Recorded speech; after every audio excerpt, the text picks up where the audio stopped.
Would you answer the dead call? The first time the number appeared, it pulsed a sickly green across Theo's old iPhone 4, as if the screen had learned to breathe. He laughed because he'd coded Stranger Things for class, but his laugh died when the caller ID rendered Daniel Klein deceased 10/29/2010. The number didn't look spoofed. It looked official, a line threaded through the city's bureaucracy and tugged back from the other side. The faint throb of bass from a passing car slid under the dorm's window and made the glass tick. Down the hall, a door slammed, and someone shouted, "Keep it down!" And then a steam pipe hissed like a secret that didn't want to be overheard. "Someone's trolling you," Maya said, brushing paint dust off a thrifted jean jacket she wore like armor. If curiosity were currency, she'd be old New York money journalism major, part-time blogger, full-time breaker of unwritten rules. She'd found the app in a forum graveyard for demoware anonymous download link release notes that read, like a dare, grave dial va paint 1.9. Connect with the ones you lost. Data-driven closure. Jay, who filmed everything, pointed his little flip cam. Say the name again. Grave dial, Maya repeated, eyes glittering. Apparently trains on public obits and municipal death records. A hacker scraped the databases. Supposedly, if you let it access your contacts, it can match patterns. Ring you from the dead. Theo squinted at code scrolled on his laptop. Scraped is easy. But the way it resolved the caller ID, someone got private fields. That takes a city contract or a breach. Lila tucked her knees to her chest on the lower bunk, the psych minor who treated rumors like lab mice. "It's grief bait," she said. "People who answer can't accept loss. The app gives them a narrative, a promise the call will bring a message. That's predatory." Somewhere in the courtyard, a siren wound up thin as thread, then fattened into a wail that flattened against the bricks. In the radiator, a wet clank as though some buried thing had shifted position. Maya shrugged. "All I'm saying is, I want the story. It's either a scam, which is a story, or it's a system breach, also a story." Theo, sandbox it. Don't answer. Just see what it does. Theo jailbroke phones for money. Sandboxing was his love language. He mirrored the iPhone to his MacBook, isolated the network, and watched ports like he watched people in lecture to catch what they tried to hide. The call came again, unknown number, the name still stamped in that bureaucratic font. He didn't answer. Instead, he traced packets. The app phoned a server called E13, and the server phoned someone else, and someone else phoned them. A shoal of numbers darting, flipping silver in the dark. "It's a relay chain," Theo muttered. "We're getting bounced off municipal endpoints, then private ones." On Theo's desk, the phone buzzed with a dry insect rattle that set their teeth on edge.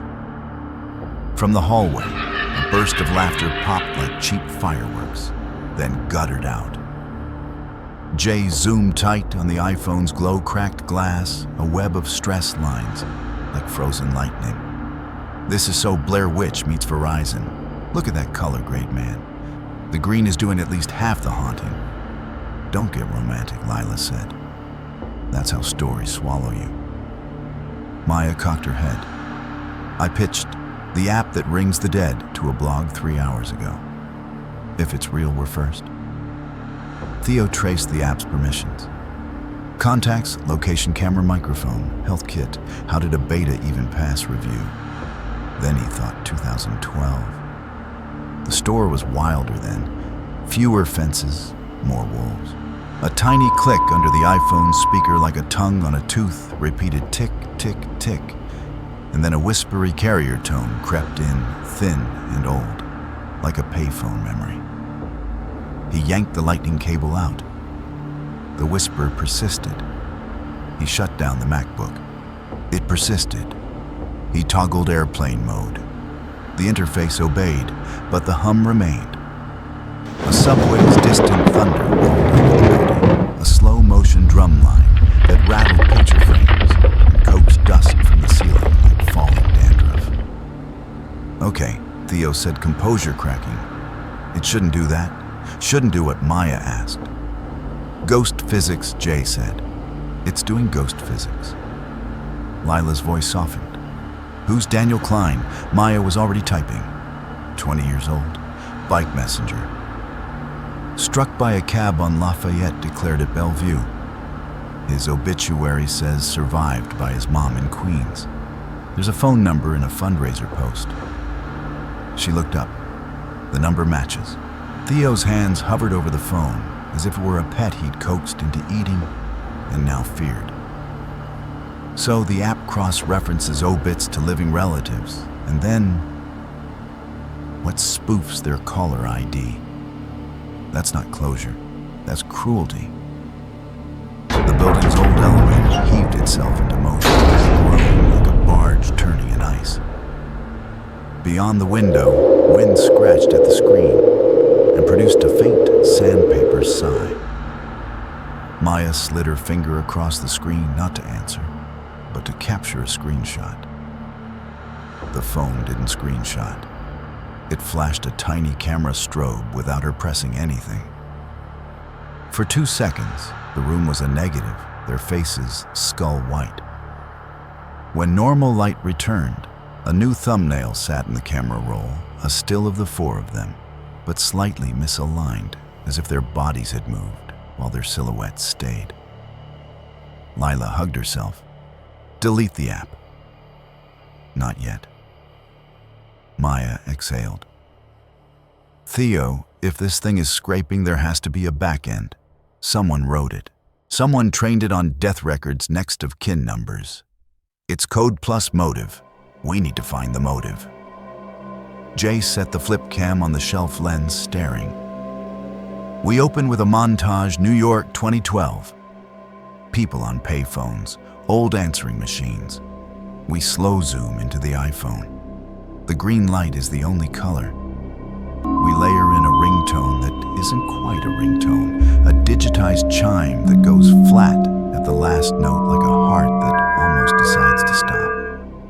Theo peeled back the app's bundle. Inside an Easter egg EULA text that wasn't legal boilerplate, but a confession in oddly formal prose. Hacker handle Voldemort. Data source public. Intent restoration of signal. Side effects unknown. He swallowed. This isn't a prank. It's a manifesto. From the stairwell came the slap-slap of sneakers and a breathy, hushed argument, words blurred into friction.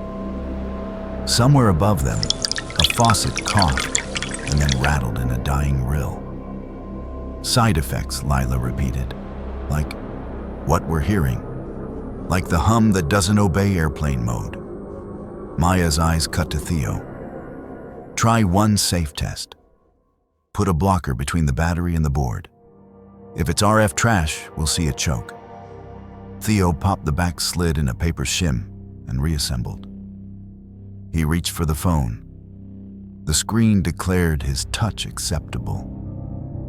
Grave Dial asked politely for the microphone again. He denied it. The phone let out a single low tone, too low to be a notification, so low it was more a pressure than a sound, pushing on their eardrums like an elevator dropping. On the street, a delivery truck backup alarm peeped steady as a pulse. Beep, beep, beep. "Enough," Layla said, tears brightening. "This belongs in the trash." Maya pressed the home button. The app's interface flattened into a map of New York with little green pins. So many names. So many numbers. "Daniel Klein," she whispered. "If someone's using his death to sell a product, or to prove a point," Theo said. A bus's air brakes barked outside, short and angry, like a dog ready to let go. "Close it," Lila said. Maya closed it. The pins remained tattooed onto the map. One of them, Daniel's, began to blink. It blinked faster. The iPhone warmed against Maya's palm. A high mosquito whine built within the casing climbed until it found a harmonic with the window and made it sing. Theo snatched the device. It's overheating. Kill the power. He held down the buttons. The screen didn't go dark. It went greener. Pixels bled into each other, verdigris veins worming across the glass. Sandbox, my ass, Maya muttered. It refined us. That doesn't make sense, Lila said. Neither does the ocean, but it drowns you just fine. Jay said, masking fear with a grin. In the distance, thunder knuckled the sky, but the weather app promised clear. The sound rolled anyway, a heavy-bellied boom that vibrated through the desk.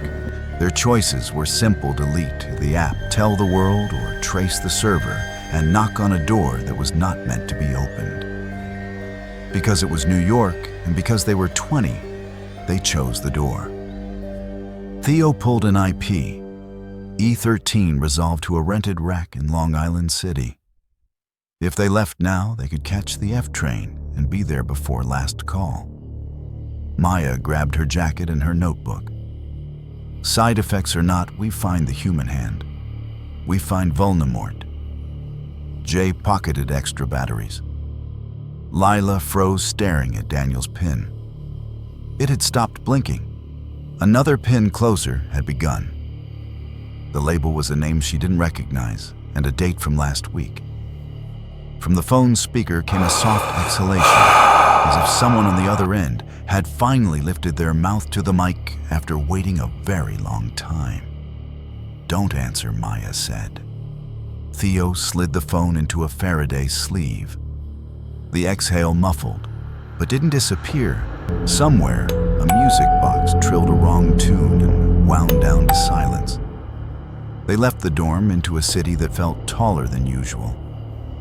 Down on the platform, a busker drew a bow across a violin and made something like rain out of the notes. Lila watched the tracks. Dark river metal fish.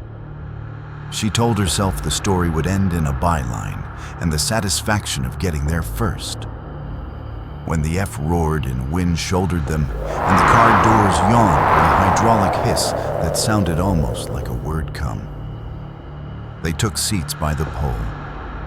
The lights flickered just once. The phone, insulated in its sleeve, trembled in Theo's lap, like a heartbeat out of sync. In the tunnel, the screech of steel and curves sounded too near, and people winced and looked for the source and found only themselves. Jay lifted the flip cam. Scene 1, he said. 4 idiots on the train.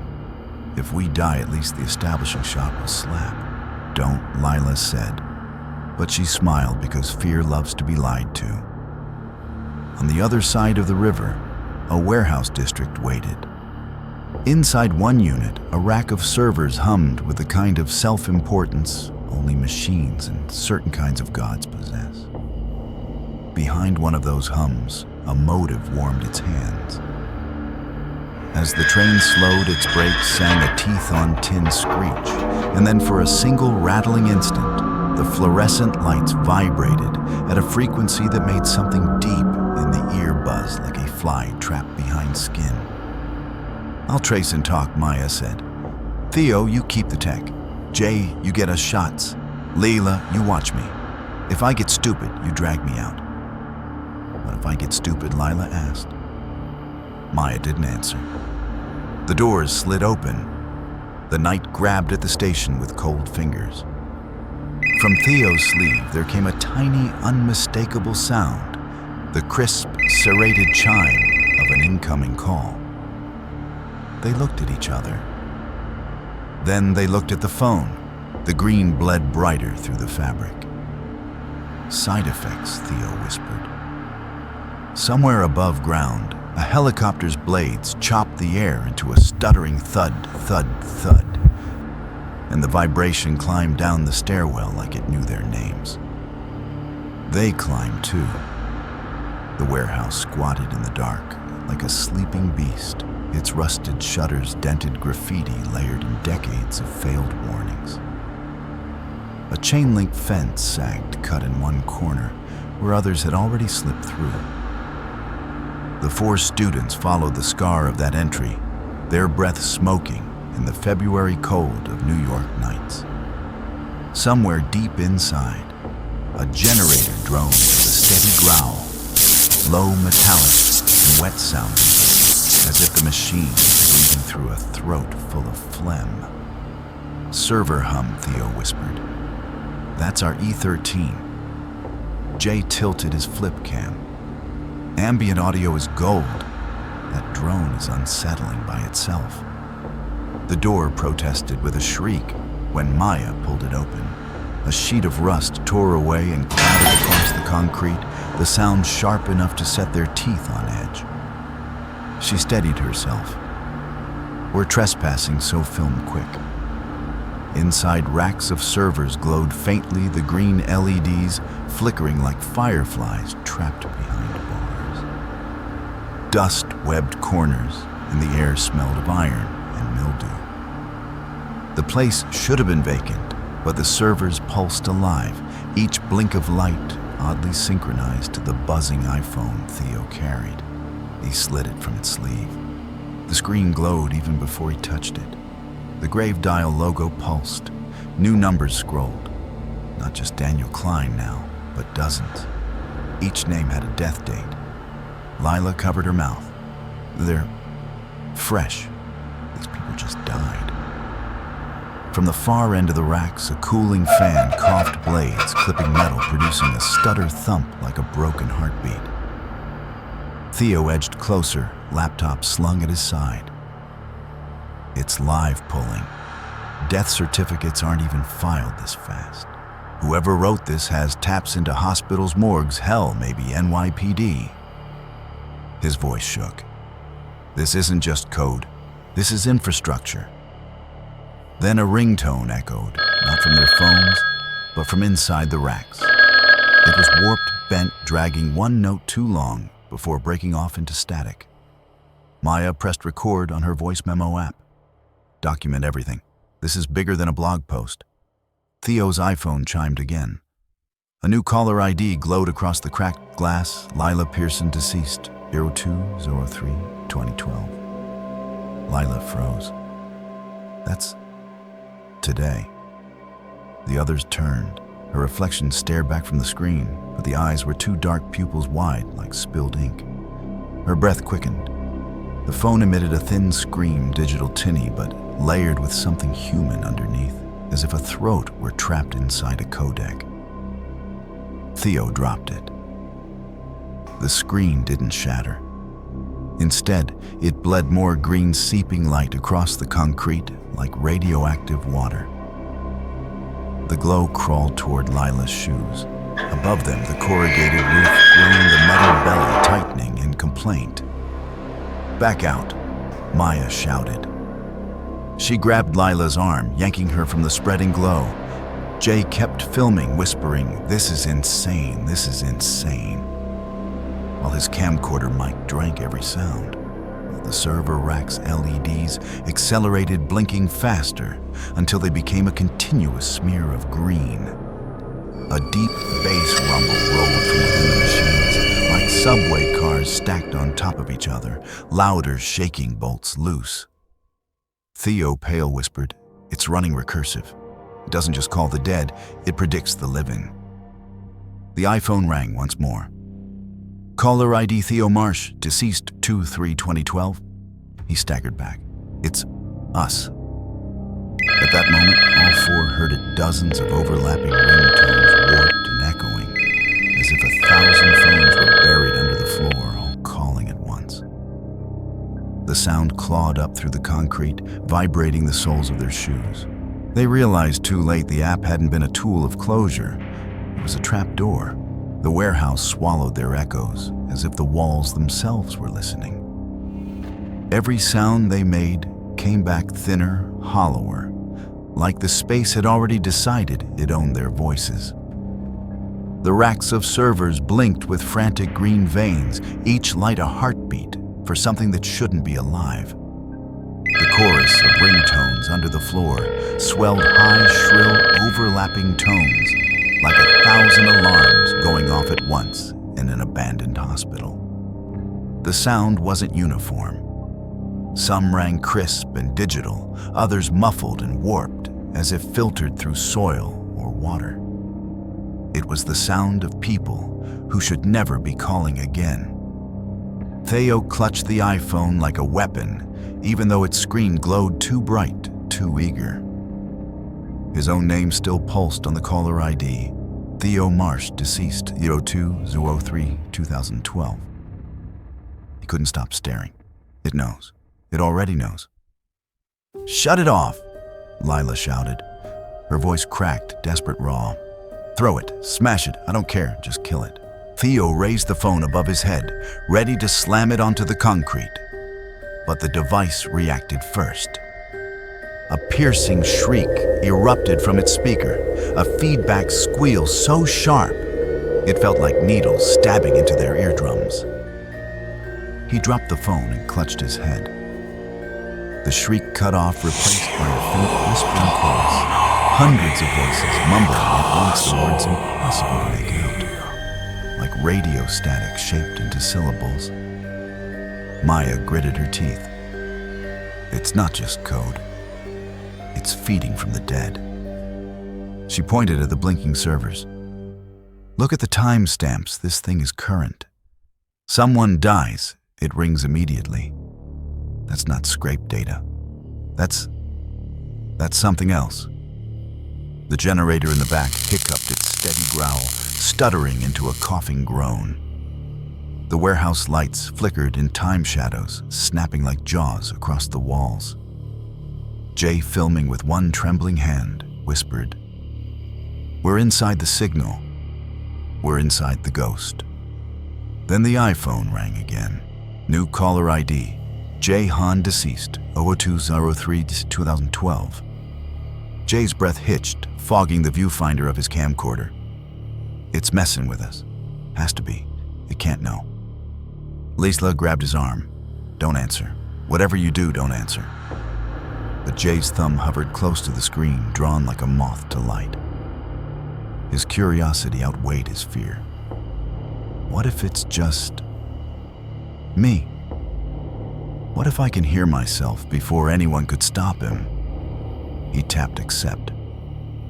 The warehouse filled with a crackling roar like a hurricane stuffed into a speaker, wind static, and faint beneath it, the sound of a man choking.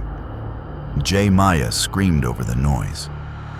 He staggered, the phone pressed to his ear. His own recorded voice leaked out through the receiver, low and strangled. "I'm dying. I can't breathe." Jay's eyes widened and his throat convulsed, as if invisible hands had clamped down. A wet, strangled gurgle escaped his mouth, syncing perfectly with the distorted voice on the line. He tore the phone away, dropping it, gasping for air like he'd just surfaced from drowning. Theo yanked him back. "Drop it. Don't touch it again." The phone continued to buzz on the ground, vibrating violently against the concrete, its ringtone melting into a distorted, childlike giggle. Maya's face went pale. It predicted his death and tried to make it real. If he'd held on any longer, she didn't finish. Theo's rational mind snapped into overdrive. The app isn't predicting, it's deciding. The server runs probabilities, medical records, accident reports, even minor infractions, and spits out your death like a result. Then it executes it. Like a curse, Lila said. Theo shook his head, like an algorithm with teeth. From above, a length of loose chain swung somewhere in the rafters, clinking softly in the darkness, though no wind stirred. Maya took a step forward. If this is Voldemort's work, then the motive isn't closure. It's control. You feed people their death dates, they panic, they collapse. Or they fulfill the prediction themselves. The iPhone buzzed again. New name flashing. Maya Rivera, deceased, 02/03/2012. She froze. For the first time, the fire in her eyes faltered. No, not me.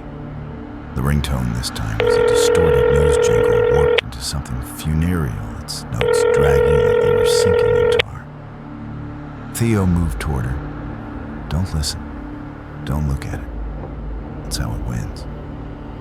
But the screen wasn't just showing her name now. It was showing her face. A live video feed, but wrong. And the angle was from above, like a CCTV camera perched in the rafters. Yet when she glanced up, nothing was there. The feed glitched, accompanied by the sound of static ripping through the room like tearing cloth. Lila grabbed Maya's shoulders. We have to leave. Now. Maya's body trembled, caught between journalist instinct and survival instinct. Finally, she nodded. Okay. We go. They ran their footsteps, hammering the concrete server lights, strobing faster, as if mocking their retreat. The chorus of ringtones grew louder, chasing them down the aisles, each tone jagged, some childish lullabies twisted into screams. At the warehouse exit, Theo yanked the door open. The rusted hinges screeched like an animal caught in a trap. Cold night air rushed in, carrying the stink of rain-soaked asphalt and burning oil. But outside wasn't silent either. The distant honk of traffic was drowned by the sharp trill of ringtones echoing from the street, dozens of phones in the shadows ringing in unison. Lila's stomach dropped. It's not just in here. Maya's voice was tight.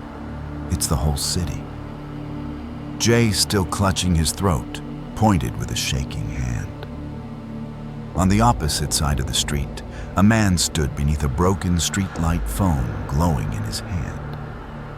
His face was obscured, but the caller ID on his screen pulsed the same green as there. Another glow blinked farther down the block. Then another.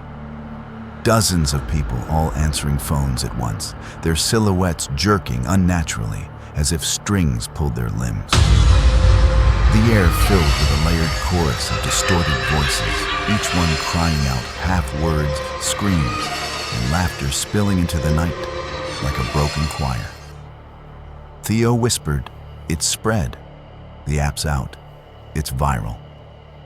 Somewhere above, a helicopter thudded overhead, but its steady rhythm fractured midair, the blades clipping into a glitchy sync with the ringtones below.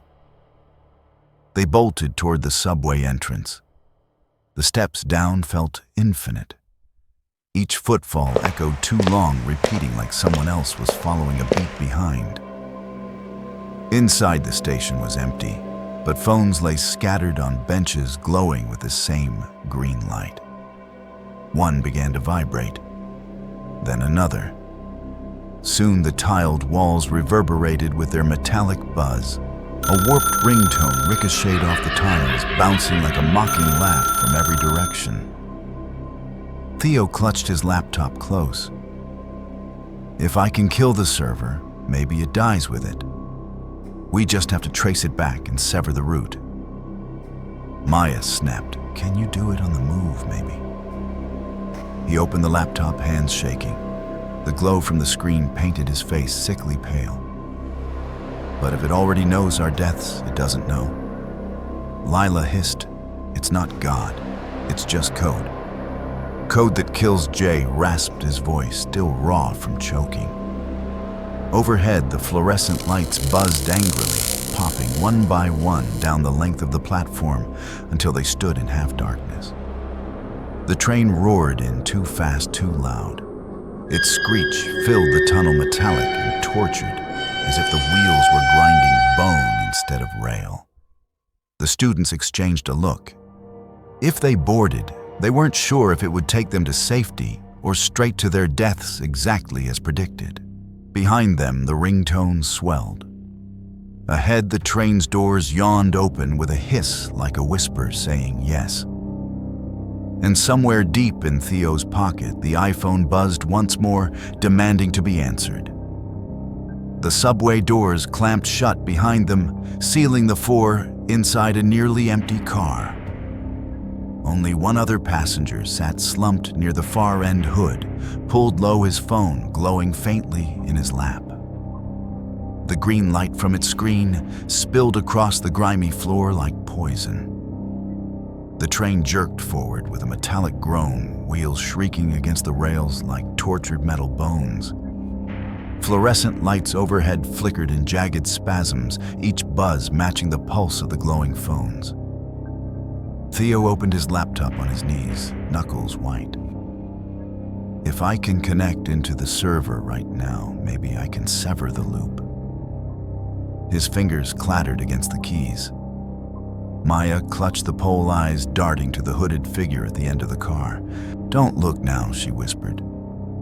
"But I think he's wrong." The hum of the train deepened like a heartbeat growing inside the tunnel walls. The hooded man lifted his head slowly.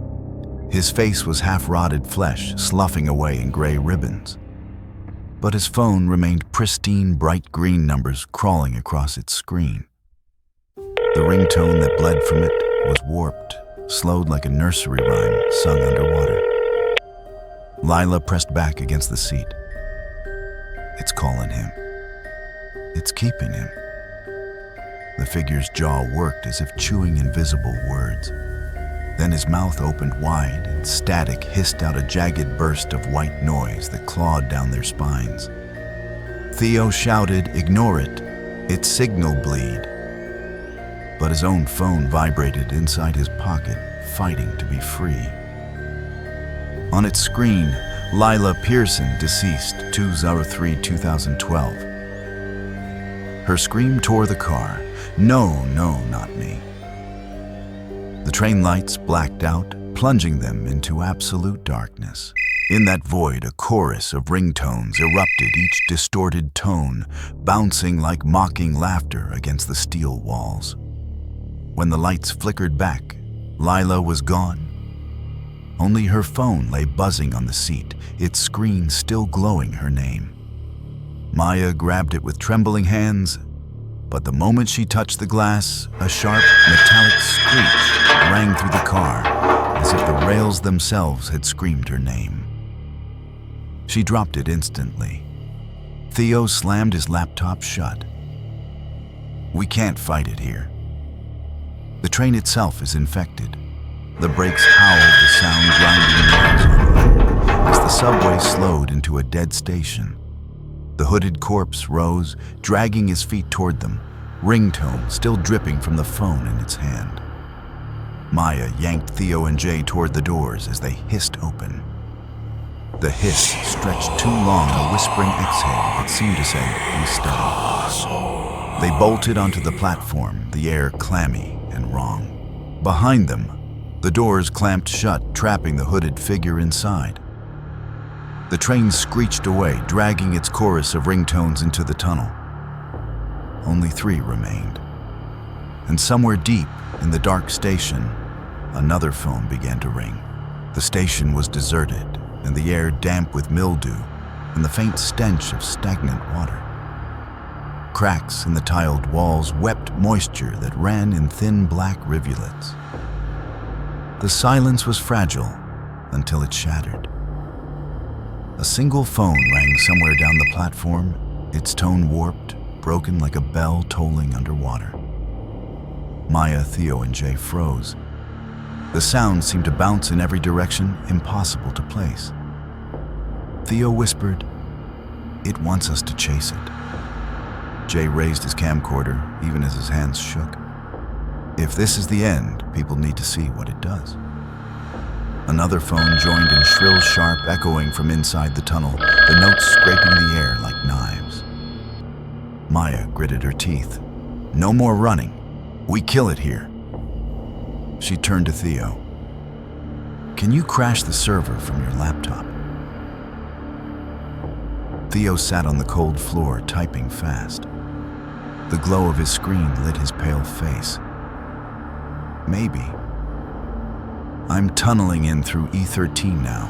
The buzz of the laptop fan joined the station's eerie chorus, blending with the ringtones that layered thicker and thicker like a swarm of digital locusts. Then his laptop screen froze. Words scrolled in green across the display. "Welcome, Theo Marsh. Deceased 02/03/2012.